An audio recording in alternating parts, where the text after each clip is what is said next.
हे आहेत काँग्रेसचे तारेक सिद्दीकी, जालन्यामधले काँग्रेसचे मोठे नेते आणि यांची एक शाळा सुद्धा आहे आणि त्या शाळेमध्ये कोणत्या पद्धतीची गाणी वाचतात आणि कोणत्या पद्धतीच्या लोकांचं महिमा मंडन केलं जातं बघा.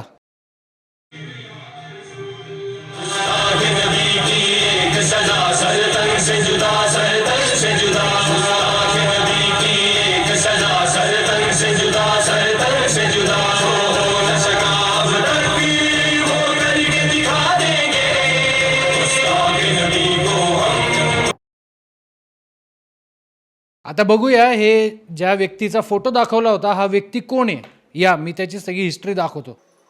हे आहेत पाकिस्तानमधले पॉप्युलर व्यक्तिमत्व आहे गाझी मुमताज हुसेन कादरी, यांना शहीद सुद्धा म्हणतात.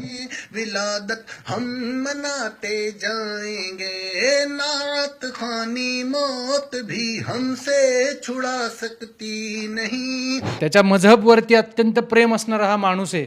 आपल्या भाषेत धर्मवेडा सुद्धा आपण याला म्हणू शकतो. या माणसाचे तिथं फोटो होते, पण या माणसाने करामत काय केली ते पण बघूया. इथं बघा, हे काहीच माझ्या मनाचं सांगत नाहीये, विकिपीडियावरती दाखवतोय. मुमताज कादरी हा इलिट पोलीस दल म्हणजे पाकिस्तानच्या पोलीस दलामध्ये होता आणि त्याने सलमान तसीर गव्हर्नर ऑफ पंजाब याला मारून टाकलं, गोळ्या घातल्या. आता हे याने असं केलं का? पाकिस्तानच्या गव्हर्नरला का मारलं? कारण की पाकिस्तानचा गव्हर्नर आसिया बीबी नावाची एक पाकिस्तानी ख्रिश्चन महिला होती. तिने नबीच्या शानमध्ये गुस्ताखी केली होती आणि म्हणून तिच्या विरोधात मृत्यूदंडाची शिक्षा झाली होती. तिला वाचवायचा प्रयत्न त्या गव्हर्नरने केला आणि म्हणून त्या गव्हर्नरला या कादरीने मारून टाकलं गोळ्या घालून. आता या माणसाला, या कादरीला नंतर पाकिस्तानमध्ये कोर्टामध्ये मृत्यूदंडाची शिक्षा झाली आणि फाशी झाली. पाकिस्तान मधल्या संविधानानुसार कादरी नावाच्या माणसाला फाशी झाली. आता विचार करा, याच्या जनाज्यामध्ये किती लोक येतात बघा. या बघा हा व्हिडिओ,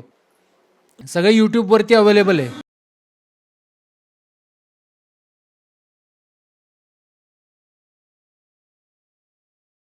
प्रॉब्लेम काय समजून घ्या. याच्या मजहबवरती नितांत प्रेम होतं, याला काय करायचं ते केलं, पाकिस्तानी सरकारला काय करायचं होतं ते केलं. पण या माणसाचं उदात्तीकरण महाराष्ट्रातल्या शाळेमध्ये होतं, त्याचे फोटो दाखवले जातात. आता या फोटोची शहानिशा होणं सुद्धा गरजेचं आहे, कारण की मीडियामध्ये काही लोक असं सुद्धा म्हणत आहेत की याचं व्हिडिओ टॅम्परिंग झालेला आहे. म्हणूनच मी महाराष्ट्राच्या पोलीस प्रशासनाला, माननीय मुख्यमंत्री साहेबांना आणि महाराष्ट्राच्या DGP साहेबांना मी विनंती करतो की आपण FIR मध्ये हे सर तनसेजुदाच्या विरोधामध्ये जे नारे लागले त्याच्याबद्दल आपण गुन्हे दाखल जरूर केलेत, पण या शाळेच्या माध्यमातून या दहशतवाद्याचं, पाकिस्तान मधल्या माणसाचं उदात्तीकरण झालं हे कुठं मेन्शन झालेलं नाहीये. आणि जर अशा पद्धतीने सर तनसेजुदा हा गाझी कादरी माणूस याचं उदात्तीकरण जर महाराष्ट्रात होत असेल तर ही शाळा बंद पडली पाहिजे. मग ती भले कोणत्याही पक्षाच्या कोणत्याही कार्यकर्त्याची शाळा असो, ती भले काँग्रेसच्या कार्यकर्त्याची असो नाही तर अन्य पक्षाच्या माणसाची असो. माझी मुख्यमंत्री साहेबांना विनंती आहे, ही शाळा बंद पडली पाहिजे आणि याच्यावरती स्पेशल इन्व्हेस्टिगेशनची टीम लावण्यात यावी. कारण की या शाळेच्या माध्यमातून जर अशा पद्धतीने मुलांचं ब्रेन वॉश करून सर तनसेजुदा, दहशतवादी संघटना यांना जर प्रमोट करण्यात आलं असेल तर ही मुलं उद्या डॉक्टर, इंजिनियर बनून देशामध्ये बॉम्बच फोडणार आहेत ना. देशामध्ये दिवाळीला सुतळी बॉम्ब नाही फोडणार आहेत, देशामध्ये डायनामाइटचे